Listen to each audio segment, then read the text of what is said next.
Hôm nay mình đến lễ hội văn hóa ẩm thực Hà Nội năm 2024 được tổ chức tại công viên Thống Nhất. Ngay ngoài cổng có một quầy bán phở số Hà Thành. Mọi người có nhìn thấy tay con robot đang múc nước phở không? Phở số có nghĩa là ăn phở được nấu ra bởi những con robot. Ngoài ra ở đây còn có quầy tự phục vụ nấu phở cho mọi người thưởng thức những món phở đa dạng khác nhau. Mình thấy một bát phở ở đây không to như bát phở bên ngoài mình ăn, nên mình đã quyết định đánh 2 bát phở, một bát do robot nấu và một bát do người nấu. Mình thấy cái bát do người nấu thì vẫn ngon hơn hẳn nhé.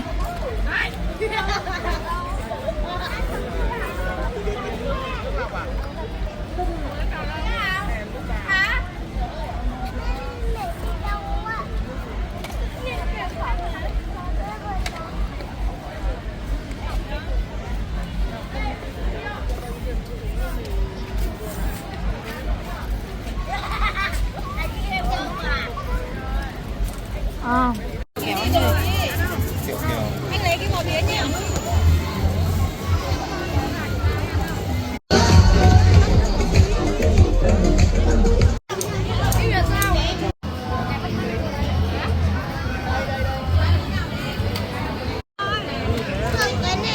Cái này không?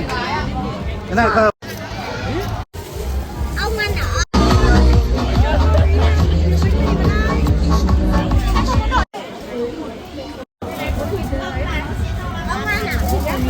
哦，这是嚼嚼糖地。 cầm hai quay xong rồi là chụp hình với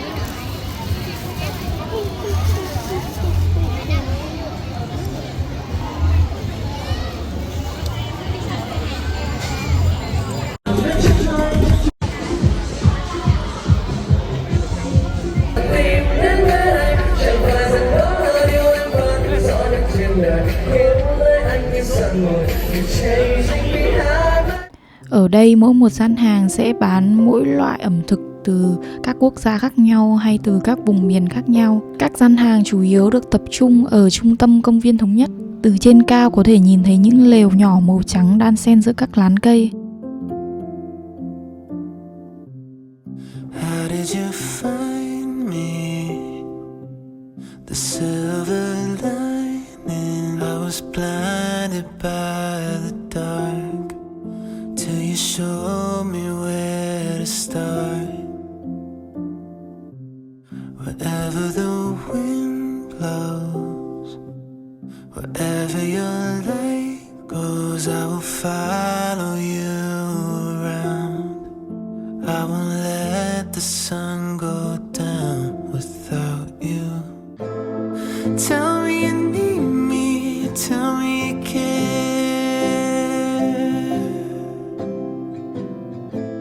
Show me your weakness when life isn't fair.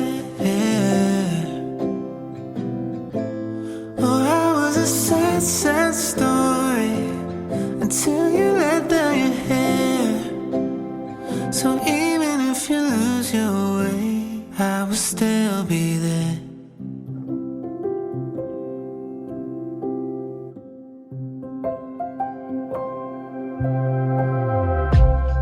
Water your garden and write your name in the stars. You can confide in me.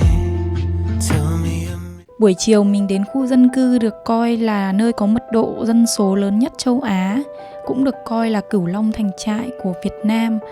Với mật độ dân số là 9 người trên 1 mét vuông, nhìn từ trên cao nơi đây giống như một cái tổ ong lớn với tổ hợp gồm 12 tòa nhà được xây dựng trên bán đảo Linh Đàm do tập đoàn Mường Thanh làm chủ đầu tư.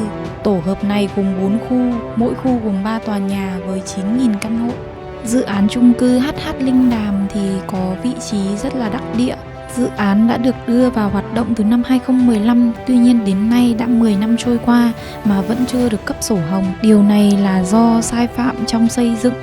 Tòa chung cư này chỉ được phép xây dựng tối đa 27 tầng. Tuy nhiên chủ đầu tư đã xây dựng lên đến 41 tầng. Tuy có mật độ dân số rất là cao nhưng đây là một khu dân cư được cho là có vị trí đắc địa.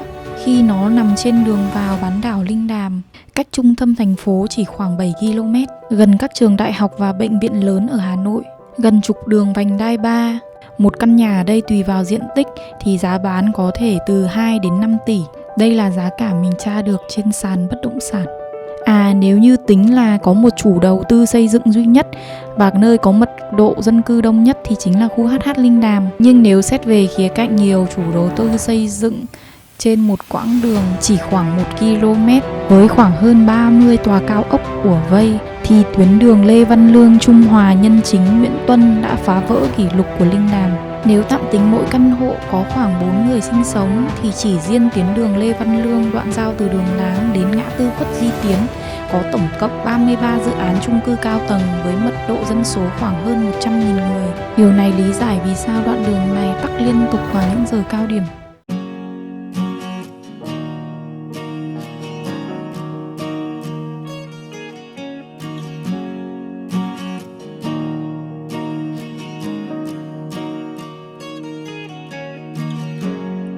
Won't let me go.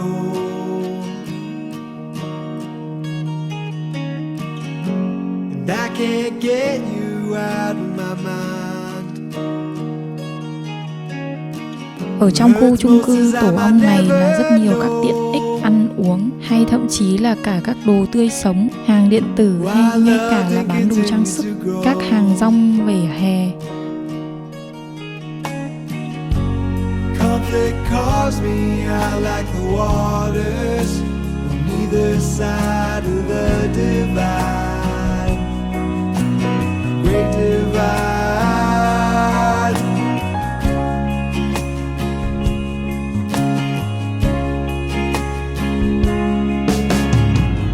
Could I be blind?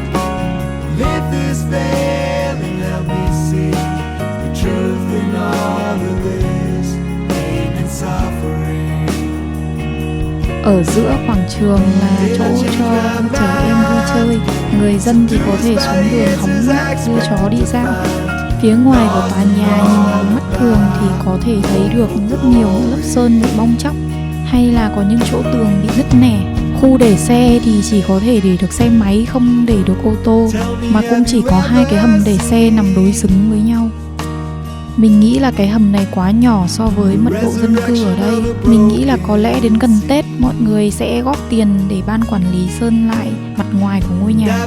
Xe thì để kín trong hầm nhưng mà đường vào thì lại bị khóa. Giờ thì thử vào bên trong tòa nhà xem sao nhé. Đường vào căn hộ thì có rất nhiều bao xi măng và cát, chắc là để phục vụ cho việc san sửa lại tòa nhà. Thang máy ở đây thì được lên báo rất nhiều lần về vụ việc rơi tự do, nhưng rất may là chưa xảy ra bất cứ thiệt hại nào về người. Buổi sáng học sinh đi học, người lớn đi làm vào giờ cao điểm nhất định là sẽ rất đông đúc. Nhưng mà bù lại, thang máy ở đây thì khá là nhanh. Mình đã lên đến tầng 41, tầng cao nhất ở đây rồi. Tuy có hơi chóng mặt một xíu nhưng mà đáng để có thể ngắm được cảnh từ trên cao của con này. Muốn lên được ở tầng thượng thì phải đi bộ. Vượt qua 2 cánh cửa này chính là thang bộ lên tầng thượng. Ôi trời, cửa lên tầng thượng ở đây họ cũng khóa mất rồi. Khám phá khu vực này đủ rồi, mình sẽ đến khu Trung Hòa kiếm đồ ăn. Đi ăn ở nhà hàng Trung Quốc tên là Thực Vi Thiên ở số 36 đường Vũ Phạm Hàn. Chủ quán này là người Trung Quốc, chuyên nấu món chuẩn vị tứ xuyên. Quán lên món khá nhanh và đây là những món mình gọi trong ngày hôm nay. Mình xin giới thiệu những món mà mình đã gọi ở trên bàn hôm nay. Ngôi sao của ngày hôm nay chính là tôm hùm đất vị cay tê. Tiếp đến là món lòng xà xào cay nồi cồn. Còn đây là món đậu phụ tứ xuyên, là món nhất định phải gọi khi đến đây nhé, rất đưa cơm. Tiếp theo lại là nồi cồn, lòng cá xào cay. 2 món được giới thiệu cuối cùng là thịt xào rêu tỏi thái sợi và sách bò xào cay. Mình chọn ăn món tôm hùm đất đầu tiên vì đây là lý do mà mình đến quán này. Tôm hùm đất ở đây thì rất là chắc thịt, không bị bở như những nơi khác. Khi bạn gọi món sẽ được chọn tôm hùm đất tươi hoặc đông lạnh. Vào mùa hè thì tôm hùm đất tươi có sẵn nên mình đã chọn tôm hùm đất tươi. Giá cả thì đắt hơn một xíu thôi nhé. Ngoài ra bạn có thể chọn một trong 3 vị sốt để xào với tôm hùm đất. Đó là vị sốt cay tê, vị sốt 13 vị hoặc là vị sốt tỏi.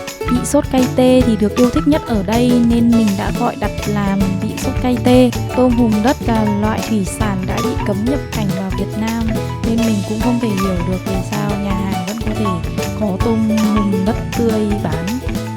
nhưng tôm hùm đông lạnh thì vẫn được phép nhập cảnh vào Việt Nam. 1 kg tôm hùm đất thì thường từ 30 đến 35 con và giá dao động từ 300 đến 500 nghìn đồng. Tuy tôm hùm đất là món đắt nhất ở đây nhưng món mà mình thích nhất và hợp khẩu vị của mình nhất đó chính là lòng già xào cay nồi cồn. Nồi cồn thì làm cho món ăn luôn luôn nóng, giúp giữ hương vị món ăn không để lâu sợ nguội như những món bày ra đĩa hay là ra bát sứ. Những món Tứ Xuyên khi ăn thì mình hầu như cảm nhận được các vị tê, cay, ngọt, mặn, chua, đắng, thơm trộn lẫn với nhau. Hầu như là có rất là nhiều vị trong một món ăn. Do đó mà món lòng cá xào cay nồi cồn gần như là mình không nghe thấy bất cứ một vị tanh nào hết. Nó gần như không phải là cá nữa ấy. Mình thì không thích ăn món cá nhưng mà mình nghĩ là mình có thể ăn được món cá ở đây. Tất cả các món ăn mang lên bàn thì rất là đầy đặn, khá nhiều. Bạn biết đấy, người Trung Quốc thì có sức ăn khỏe hơn người Việt Nam rất là nhiều. Mình nghĩ là tí nữa mình phải đóng gói mang về một ít thức ăn ở đây chứ không ăn hết. Nếu bạn nào mà bị dị ứng với ớt sẽ nổi mụn thì mình khuyên là không nên ăn món Tứ Xuyên nha. Với cả các món Trung Quốc ấy, thì đặc trưng nhất là nhiều dầu mỡ rồi. Nên bạn nào có đang ăn kiêng mà vẫn muốn ăn món Trung Quốc thì mình mang theo giấy thấm dầu đi nha.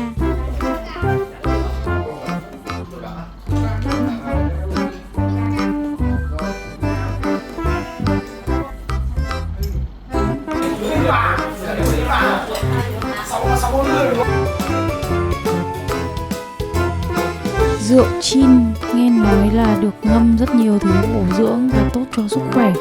Nhưng mình nghĩ là mình không thích cái vị này lắm. Nó cay tê rất là nồng. Cái rượu này là rượu mạnh, nó cỡ khoảng 35 độ á. Cá nhân mình thì thích rượu soju hoa quả của Hàn Quốc hơn. Quán có một điểm cộng đó là có menu rất là đa dạng với hơn 100 món, từ những món cơm bình dân đến những món sơn hào hải vị. Quán thì có 3 tầng, có phòng cho những khách muốn không gian riêng tư. Mình đến quán này vào buổi tối và thấy có khá là đông khách. Xem một vài bạn review trên TikTok thì có vẻ quán này lúc nào cũng đông khách như vậy.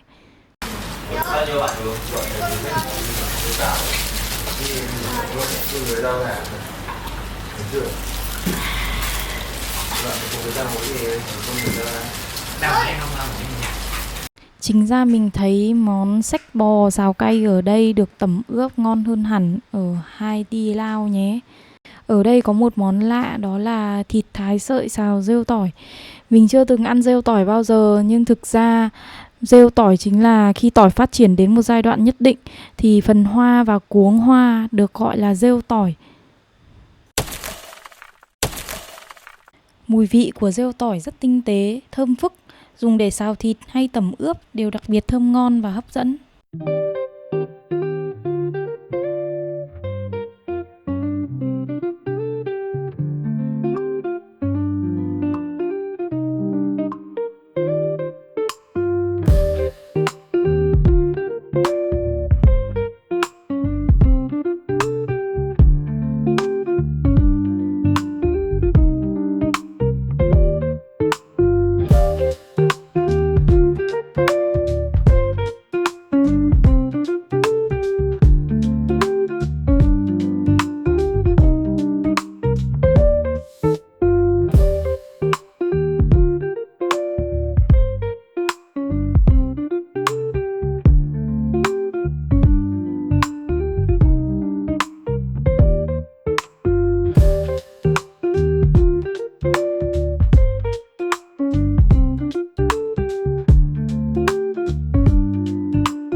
Ăn ngán rồi bày đặt cắp đũa nữa.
left my girl in Hong Kong in a bar called Blotto. Her long black hair danced in the air, skin so fair, eyes so round and rare. I had to get home to cook my potatoes, but I wish I didn't have to let her go. Her memory lingers, haunting me still. In my heart she holds a special thrill. 200 pounds of grace and charm, she held me tight like no one can.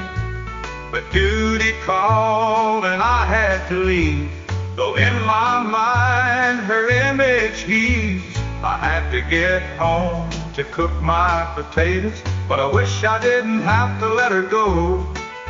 Her spirit follows me across the sea, went for a little longer. I had to get home to cook my potatoes, but I wish I didn't have to let her go. She'll forever remain in my heart, my girl from Hong Kong, where we used to part in a bar called Blotto. She waits for me, a love lost over the hill. My girl in Hong Kong, I hope she paid the bill.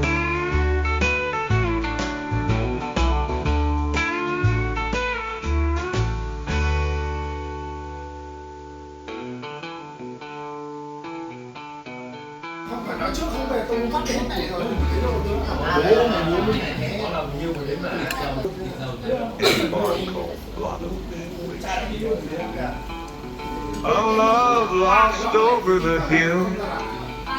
Mình thì ăn ở trên tầng 2 kín bàn rồi. Lúc xuống tầng 1 thanh toán thì tiếng ồn như thế này thì bạn cũng nghĩ là tầng 1 chắc kín rồi đúng không? Ăn no như thế này thì ngủ ngon phải biết. Cảm ơn quán vì món ăn ngon nhé.